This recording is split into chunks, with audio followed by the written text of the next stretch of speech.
Hello aspirants, welcome to AKSIS Academy Daily Current Affairs. So నేను ఇచ్చిన question belt and road initiative. So everyone knows the answer. స్పెషల్గా దీన్ని చెప్పాల్సినటువంటి అవసరం లేదు. It's China. ఇక ఈరోజు టాపిక్ సంబంధించి ఆల్రెడీ తమిళనాడుకి కేంద్ర ప్రభుత్వానికి చాలా ఇబ్బందులు అనేటటువంటివి ఉన్నాయి. ఏదో ఒక దాంట్లో విమర్శలు ప్రతి విమర్శలు చేసుకుంటున్నారు వాళ్ళు. నేషనల్ ఎడ్యుకేషన్ పాలసీకి సంబంధించి, అలాగే రూపీ తాలూకా సింబల్ మార్చడానికి సంబంధించి, అసలు ఈ మొత్తం గొడవకి తమిళనాడుకి కేంద్ర ప్రభుత్వానికి మధ్య ఉన్నటువంటి వివాదానికి తలెత్తడానికి అసలు కారణం ఏంటంటే గవర్నర్ పోస్ట్. గవర్నర్ రవి ఈయన్ని అపాయింట్ చేసింది కేంద్ర ప్రభుత్వం తమిళనాడు ప్రభుత్వానికి. తమిళనాడు రాష్ట్రంలో ఈ గవర్నర్ గారు కొన్ని విషయాలకు సంబంధించి, అంటే గవర్నర్ ప్రసంగాన్ని సరిగ్గా చేయకపోవడం, ఎక్కడన్నా అపోజిషన్ పార్టీ వాకౌట్ చేస్తుంది, గవర్నర్ వాకౌట్ చేయడం అంటే నాకు అర్థం కాలేదు. సో ఫెడరలిజం అంటే సమాఖ్య వ్యవస్థకి ఈ గవర్నర్ అనేటటువంటిది ఎప్పుడూ అడ్డు తగులుతూనే ఉంటుంది. అంటే మనం ఇక్కడ పూర్తిగా కనుక గమనిస్తే రాజ్యాంగం గవర్నర్ని టిట్యులర్ హెడ్ చేసింది. గవర్నర్ కానీ ప్రెసిడెంట్ కానీ వీళ్ళందరూ టైటిల్ ఉన్న హెడ్స్ అంతే, వాళ్ళకి ఏ రకమైనటువంటి పూర్తి స్థాయి అధికారాలు ఉండవు. కానీ కొన్నిసార్లు కేంద్ర ప్రభుత్వాలు రాష్ట్ర ప్రభుత్వాలను ఇబ్బంది పెట్టడానికి ఈ గవర్నర్ పోస్ట్ని అనేక సందర్భాల్లో వాడుకున్నాయి. అది గతంలో ఉన్నటువంటి కాంగ్రెస్ ప్రభుత్వం చేసింది, ఇప్పుడు ఉన్నటువంటి బీజేపీ ప్రభుత్వం చేస్తుంది. అది క్లియర్ కట్గా మనకు కనిపిస్తోంది కూడా. లెఫ్టినెంట్ గవర్నర్ ఢిల్లీకి సంబంధించి అరవింద్ కేజ్రీవాల్ ప్రభుత్వాన్ని ఎట్లా ఇబ్బంది పెట్టినారు. అలాగే ఇప్పుడు వాస్తవాలుగా మాట్లాడుకోవాలి. మీలో చూసేటటువంటి వ్యక్తులకి పార్టీ మీద అభిమానం ఉండొచ్చు, కానీ వెన్ ఐ టేక్ క్లాస్ నేను అన్బయాస్డ్గానే క్లాస్ చెప్తాను. అది పొగిడే సందర్భంలో పొగుడుతాం, దాన్ని ఖండించే సందర్భంలో ఖండించాలి, అంతే తప్ప ఎప్పుడూ పొగడ్తలు పెట్టుకోవడానికి నేనేమి ఆ పార్టీలకు చెందిన వ్యక్తిని కాదు. అలాగే ఇది పార్టీకి సంబంధించిన మీటింగు కాదు, ఇది ఎగ్జామ్కి సంబంధించినటువంటి టాపిక్, దాని రకంగానే చూడాలి దీన్ని. సో ఖచ్చితంగా కేంద్ర ప్రభుత్వము లెఫ్టినెంట్ గవర్నర్ ఢిల్లీలో కానీ తమిళనాడులో గవర్నర్ ద్వారా కానీ ఆ ప్రభుత్వాలను ఇబ్బంది పెట్టినారు, అందులో అనుమానం లేదు. ఎందుకంటే రాష్ట్ర ప్రభుత్వాలే ప్రజల చేత ఎన్నుకోబడినవి తప్ప గవర్నర్ కాదు. గవర్నర్కి రాష్ట్ర ప్రభుత్వాల్లో ఉన్నటువంటి ప్రజలు, రాష్ట్రాల్లో ఉన్న ప్రజలు ఎవరు ఓటేలా. ఇట్స్ ఎ నామినేటెడ్ పోస్ట్, ఎవరికైనా ఇవ్వచ్చు గవర్నర్ పోస్ట్ 35 ఏళ్ళు దాటిన వాళ్ళకి. సో కాబట్టి దీనికి సంబంధించి కొన్ని రకాల చట్టాలను, అంటే కొన్ని రకాల బిల్స్ ఏవైతే ఉన్నాయో ఈ బిల్స్ని చట్టాలు అవనివ్వకుండా ఈ గవర్నర్ అడ్డుకున్నారు తమిళనాడులో. దీనికి సంబంధించి తమిళనాడు ప్రభుత్వం కోర్టులో కేసేసింది. సుప్రీంకోర్టు తమిళనాడు ప్రభుత్వానికి అనుకూలంగా గవర్నర్ వైఖరికి వ్యతిరేకంగా తీర్పునిచ్చింది.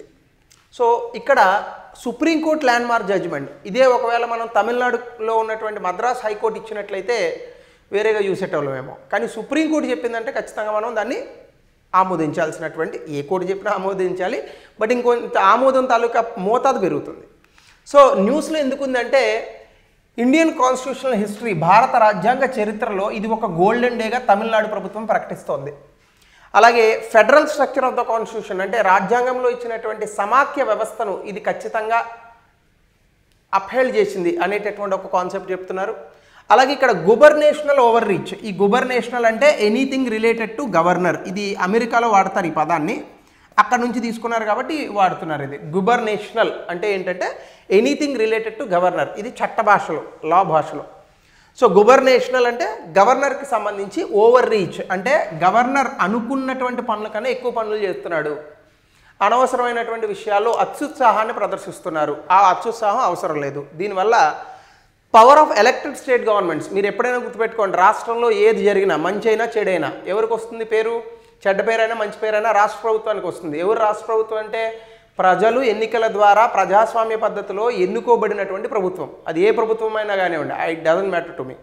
అది బీజేపీ కావచ్చు, స్టాలిన్ గారి ప్రభుత్వం కావచ్చు, మోడీ గారి ప్రభుత్వం కావచ్చు, లేదని అనుకుంటే ఇక్కడ రేవంత్ రెడ్డి గారి ప్రభుత్వం కావచ్చు, చంద్రబాబు నాయుడు గారి ప్రభుత్వం కావచ్చు, ఇంకొక పార్టీ కావచ్చు, ఇట్ డజంట్ మ్యాటర్, రాష్ట్ర ప్రభుత్వానికే వస్తుంది. అలాగే it reaffirms India is a union of states, not a unitary structure. మనం ఎప్పుడు కూడా రాజ్యాంగంలో చదువుతూ ఉంటాం, India is a federal structure but quasi federal, అంటే యూనియన్ కూడా ఉంటుంది. అయితే దాని అర్థం ఇండియా పూర్తి స్థాయిలో యూనిటరీ సెటప్ కాదు, కేంద్ర ప్రభుత్వానికి పూర్తి స్థాయి అధికారాలు ఉండవు, రాష్ట్ర ప్రభుత్వాలకి స్వయం ప్రతిపత్తి ఉంటుందని మరొకసారి సుప్రీంకోర్టు గుర్తు చేసింది. అలాగే elected government must not be undertaken by unelected authorities. ఈ మధ్యకాలంలో నేను ఒక సినిమా, నేను చూడలేదు కానీ ట్రైలర్లో చూశాను, నువ్వు రాజకీయ నాయకుడివి 5 సంవత్సరాలే ఉంటావు, నేను ఐఏఎస్ ఆఫీసర్ని, నేను 30 ఏళ్ళు 60 ఏళ్ళు నాకు సర్వీస్ ఉంటుంది. ఇది సరైన పద్ధతి కాదు. బహుశా సినిమా తీసినటువంటి వ్యక్తికి దీని మీద పూర్తి స్థాయి అవగాహన లేదు. ఐఏఎస్ అయినా ఐపీఎస్ అయినా రాజ్యాంగం ద్వారా ప్రజల చేత ఎన్నుకోబడినటువంటి ప్రభుత్వాలు ఏవైతే ఉంటాయో ప్రజల చేత ఎన్నుకోబడినటువంటి వ్యక్తుల కిందనే పనిచేయాలా, వాళ్ళని దాటిపోకూడదు. ఒకవేళ వాళ్ళు చేసే పని ఏదైనా ప్రజలకు తప్పు, ఇది ప్రజలకు మంచి చేయదని అనిపిస్తే దాన్ని వ్యతిరేకించాలా. సో ఐఏఎస్ అయినా ఐపీఎస్ అయినా మీరు 60 ఏళ్ళ సర్వీస్లో ఉన్నా 30 ఏళ్ళ సర్వీస్లో ఉన్నా you have to work under the peoples elected government. అదే రాజ్యాంగానికి ఇచ్చేటటువంటి గౌరవము. అంతే తప్ప నువ్వు 5 ఏళ్ళు ఉంటావు, 5 ఏళ్ళు ఉన్నా 5 ఏళ్ళు మీరు ఆయన కింద సబార్డినేట్. సో రాజకీయ నాయకులు ప్రజలకు జవాబుదారీ, ఐఏఎస్ ఆఫీసర్ ప్రజలకు జవాబుదారీ కాదు కదా. సో కాబట్టి ఇక్కడ కూడా సుప్రీంకోర్టు అదే విషయాన్ని చెప్పింది. ఏంటది? అన్ఎలెక్టెడ్ రిప్రజెంటేటివ్స్ అంటే గవర్నర్ ఎలక్షన్ ద్వారా వచ్చినటువంటి వ్యక్తి కాదు. సో ఎలక్టెడ్ గవర్నమెంట్ ప్రజలు ఎన్నుకోబడినటువంటి ప్రభుత్వం మీదనే ఎక్కువ భరోసా పెట్టాలా. కాబట్టి ప్రజలు ఎన్నుకోబడినటువంటి ప్రభుత్వాలు చేసేటటువంటి పనులను చర్యలను ఖచ్చితంగా అన్ఎలెక్టెడ్ పీపుల్ అయినటువంటి గవర్నర్స్ అడ్డుకోకూడదు, వాళ్ళకి అధికారాలు ఉన్నా కూడా. సో ఇది న్యూస్లో వచ్చినటువంటి కాంటెక్స్ట్. దీనికి బ్యాక్గ్రౌండ్ కనుక మనం చూస్తే vision versus operation of the constitution అంటే constitution envisage visionary document not as an operational manual. అంటే రాజ్యాంగంలో ఎప్పుడు కూడా ఇవి చేయాలి ఇవి చేయకూడదు అనేటటువంటివే కాకుండా దీర్ఘకాలికంగా రాబోయేటటువంటి రోజుల్లో ఒక దృష్టికోణం ఎలా ఉండాలి అనేటటువంటిది కూడా రాజ్యాంగం చెప్పింది. అంతే తప్ప రోజు పొద్దున్న లేచేటప్పుడు కుడి చేత్తోనే పట్టుకోవాలి ఎడమ చేత్తో పట్టుకోకూడదు ఇలాంటి ఆపరేషన్స్ మాత్రమే కాదు.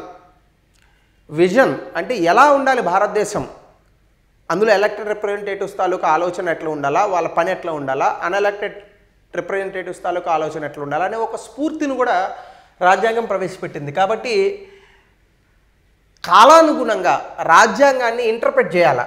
మీరు ఎప్పుడైనా గుర్తుపెట్టుకోండి, రాజ్యాంగాన్ని ఇంటర్ప్రెట్ చేసే హక్కు అందరికీ ఉంటుంది. లెజిస్లేచర్కి ఉంటుంది, అంటే శాసన వ్యవస్థకి, ఎగ్జిక్యూటివ్ కార్యనిర్వాహక వ్యవస్థకు ఉంటుంది, అలాగే జ్యుడిషియరీ న్యాయ వ్యవస్థకి ఉంటుంది. కానీ ఒకవేళ ఏదైనా వివాదం తలెత్తితే న్యాయ వ్యవస్థ చెప్పిందే ఫైనల్.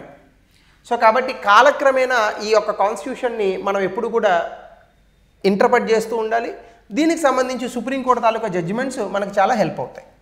సో 2012 నుంచి ఒక సెంట్రలైజేషన్ అనేటటువంటి ఒక కాన్సెప్ట్ ఉంది. అంటే కేంద్ర ప్రభుత్వము, ఇది తమిళనాడు వాళ్ళు కొంచెం వాళ్ళకి ఫేవర్గా రాసుకున్నటువంటి ఆర్టికల్. కాబట్టి ఇందులో అది కూడా చెప్తాను నేను. ఖచ్చితంగా ఇదంతా నేను అప్రూవ్ చేయట్లేదు, ఎందుకంటే ఈ ఆర్టికల్ మనకి హిందూ న్యూస్ పేపర్లో వచ్చింది. ఖచ్చితంగా తమిళనాడు వాళ్ళు రాసినటువంటి ఆర్టికల్ అది కేంద్ర ప్రభుత్వానికి వ్యతిరేకంగా రాశారు. కానీ నేను చెప్తా, alleged centralisation of power by union government of an obstructive gubernatorial appointments అంటే చాలా సందర్భాల్లో కేంద్ర ప్రభుత్వం రాష్ట్రాలను గాడిలో పెట్టడానికి లేదా రాష్ట్రాల మీద కొంత అజమాయిషీ చెలాయించడానికి ఈ యొక్క గవర్నర్ తాలూకా పోస్టులను వాడుకుంటోంది. అయితే ఇక్కడ నేను ఒకటి ఏకీభవించను, ఇది 2014 నుంచి కాదు, కాంగ్రెస్ ప్రభుత్వం కూడా అదే చేసింది గతంలో. మీరు ఎందుకంటే చూడండి ఒకసారి, మీకు బాగా గుర్తుందో లేదో, 1983 బహుశా మనం పుట్టుండం చాలామంది. అయితే ఆ సమయంలో ఎన్టీ రామారావు గారు చీఫ్ మినిస్టర్గా ఉన్నారు ఆంధ్రప్రదేశ్కి, తెలుగు రాష్ట్రానికి. ఆ సమయంలో ఆయన ఎక్కడో చికిత్స కోసం మన యునైటెడ్ స్టేట్స్ ఆఫ్ అమెరికాకి వెళ్తారు. అయితే ఇక్కడ వేరే వ్యక్తి నాదెండ్ల భాస్కర్ రావు గారిని చీఫ్ మినిస్టర్ చేసింది ఆ రోజు ఉన్నటువంటి కాంగ్రెస్ ప్రభుత్వం, ఇక్కడ ఉన్నటువంటి ఎమ్మెల్యేలను కూడగట్టి.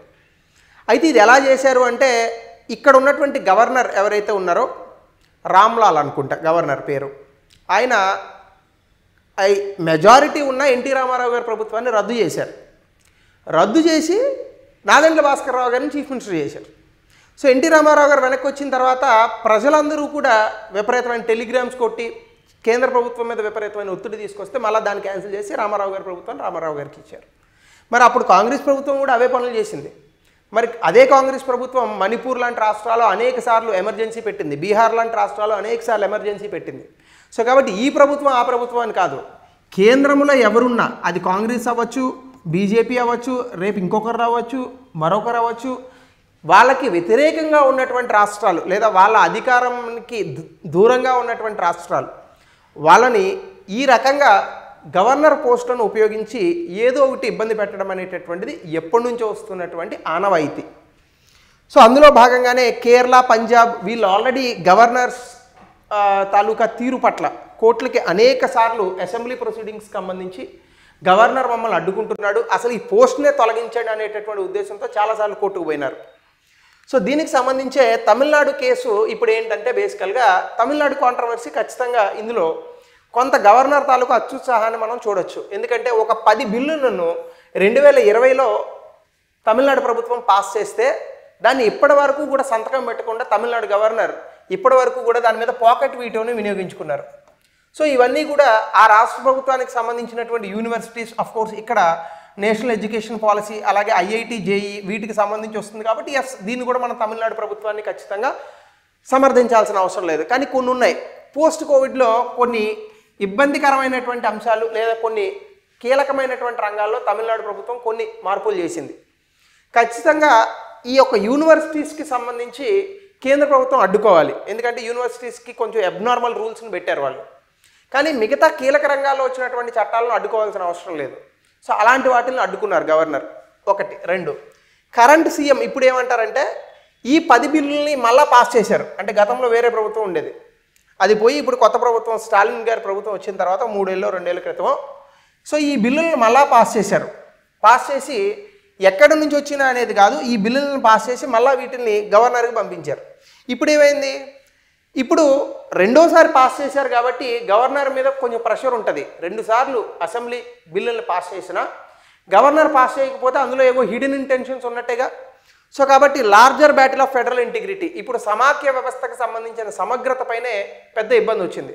ఇప్పుడు ఈ రెండోసారి పాస్ చేసినా కూడా గవర్నర్ సంతకం పెట్టట్లేదు. అప్పుడు ఈ విషయాన్ని కోర్టుకు తీసుకుపోయారు. అంటే దాని అర్థం ఏంటి, అసెంబ్లీ ఏవైతే అసెంబ్లీని ప్రజలు ఎందుకు ఎన్నుకున్నారు, చట్టాలు చేయడానికి, అంతే కదా. ఇప్పుడు ఒక ప్రభుత్వాన్ని ప్రజలు ఎందుకు ఎన్నుకుంటారు, ప్రజలకు కావాల్సినటువంటి చట్టాలు చేయడానికి.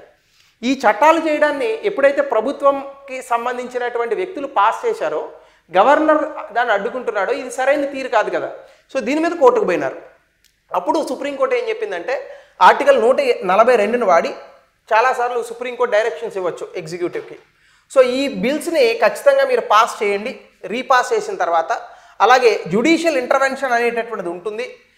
ఎప్పుడైతే అసెంబ్లీ తాలూకా లెజిస్లేటివ్ ప్రాసెస్ అనేటటువంటిది ఉందో, అంటే మనకి శాసన ప్రక్రియ అనేటటువంటిది ఉందో దాన్ని కనుక అండర్మైన్ చేస్తే అది ప్రజలు ఇచ్చినటువంటి అధికారం, ప్రజాస్వామ్యంలో ప్రజలు ఇచ్చిన అధికారాన్ని ధిక్కరించేటటువంటి హక్కు గవర్నర్కి కాదు కదా, పిఎంకి కూడా లేదు.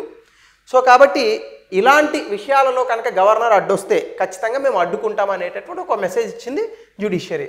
దీంతోపాటు గవర్నర్ లాస్ట్ మూమెంట్లో బిల్లును రిటర్న్ చేయడము, సో ఆ ప్రొసీజర్ని మ్యానిపులేట్ చేయడము, సుప్రీంకోర్టు ఈ గవర్నర్ తాలూకా కండక్ట్ అంతటిని కూడా ల్యాకింగ్ ఆఫ్ బోనాఫైడ్స్, అంటే ఏ రకమైనటువంటి అందులో పాజిటివిటీ లేదు, ఏ రకమైనటువంటి నిజాయితీ లేదు, బోనాఫైడ్స్ లేకుండా ఈ రకమైనటువంటి వైఖరి మంచిది కాదని గవర్నర్కి చురకలంటించింది. సో అలాగే ల్యాండ్ మార్క్ కేసెస్, దీనికి సంబంధించి Punjab versus principal secretary to the governor 2023లో పంజాబ్ వాళ్ళు కూడా కేసు వేశారు. అందులో అసలు నిజమైనటువంటి అధికారం ఎలక్టెడ్ రిప్రజెంటేటివ్స్కే ఉందని సుప్రీంకోర్టు తేల్చి చెప్పింది. అలాగే Keshavanand Bharati state of Kerala basic స్ట్రక్చర్లో కూడా, అలాగే ఎస్ఆర్ బొమ్మని versus union of India federalism and president రూల్కి సంబంధించి కూడా ఫెడరలిజం సమాఖ్య వ్యవస్థ అనేటటువంటిది రాజ్యాంగం యొక్క మౌలిక స్వరూపం అని సుప్రీంకోర్టు అనేక సార్లు చెప్పింది. ఇన్ని చెప్పినప్పటికీ గవర్నర్ని వాడుకొని ఈ ఇబ్బందికరమైనటువంటి వాతావరణాన్ని సృష్టించేటటువంటి ప్రయత్నాలన్నీ కూడా రాజకీయాలలో భాగం, ఇవన్నీ రాజనీతిలో భాగం. సో కాబట్టి ఇలాంటివి వస్తూనే ఉంటాయి. బట్ మనం ఎగ్జామినేషన్కి సంబంధించి వీటిని మనం మాట్లాడాలి. ఖచ్చితంగా మీరు ఆన్సర్ రాసేటప్పుడు మాత్రం ఫెడరలిజంకి అనుగుణంగానే మీ ఆన్సర్ ఉండాలి తప్ప గవర్నర్కి అనుగుణంగా ఉండకూడదు, ఇది గుర్తుపెట్టుకోండి. అలాగే దీనికి సంబంధించి కొన్ని లిమిట్స్ కూడా ఇచ్చింది.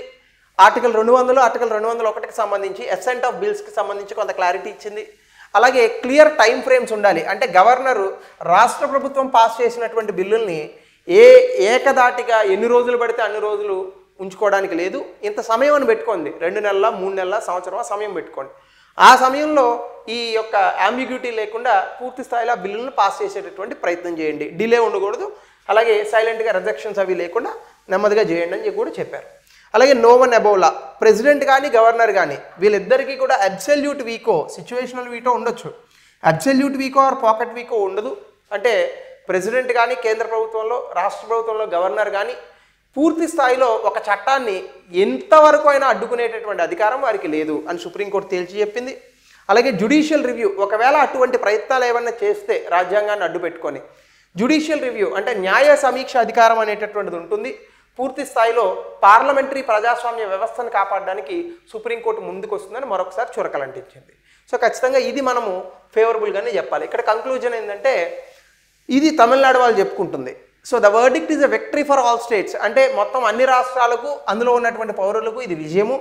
కోఆపరేటివ్ ఫెడరలిజం అంటే సహకార సమాఖ్య వ్యవస్థని ఇది పూర్తి స్థాయిలో రీఎన్ఫోర్స్ చేస్తుంది.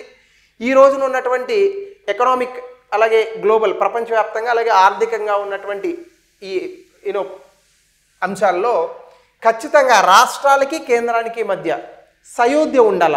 కేంద్ర ప్రభుత్వం ఇప్పుడు ఫర్ ఎగ్జాంపుల్ బీజేపీ ప్రభుత్వం రూల్ చేస్తుంది. ఒకవేళ తెలంగాణలో కాంగ్రెస్ ప్రభుత్వం ఉంది, తెలంగాణలో కాంగ్రెస్ ఉంది కాబట్టి వీళ్ళిద్దరూ గొడవ పెట్టుకోకూడదు. జరగాల. రాజకీయాలని అభివృద్ధిని ముడిపెట్టమాకండి. అభివృద్ధిలా జరగాల, రాజకీయంలా జరగాల. ఈ రెండు ఎప్పుడైతే జరుగుతాయో అప్పుడు మాత్రమే భారతదేశం యొక్క పురోగతి ఉంటుంది. సో ఖచ్చితంగా బెటర్ కంక్లూజన్ అయింది. సో ఈ రకంగా ఈ ఇష్యూని మనం చూడొచ్చు. ఇది సుప్రీంకోర్టు చెప్పినటువంటి అంశం. దీనికి సంబంధించి గతంలో ఇచ్చినటువంటి ప్రశ్న, ఈ సమాధానాన్ని కమెంట్ సెక్షన్లో తెలపండి. అలాగే తమిళనాడు రాష్ట్రం, తమిళనాడు గవర్నర్ కేసులో సుప్రీంకోర్టు తీర్పు సమాఖ్య నిర్మాణాన్ని ఎలా బలోపేతం చేస్తుంది, గవర్నర్ అతిక్రమణకు సంబంధించి ఆందోళన ఎలా పరిష్కరిస్తుంది, 200 పదాల్లో రాయండి. గతంలో ఇవ్వలేదు ఈ క్వశ్చన్. సో ఇది ఈరోజు topic. So thank you, have a nice day. మళ్ళీ మనం రేపటి క్లాస్లో మరొక కొత్త టాపిక్తో కలుద్దాం.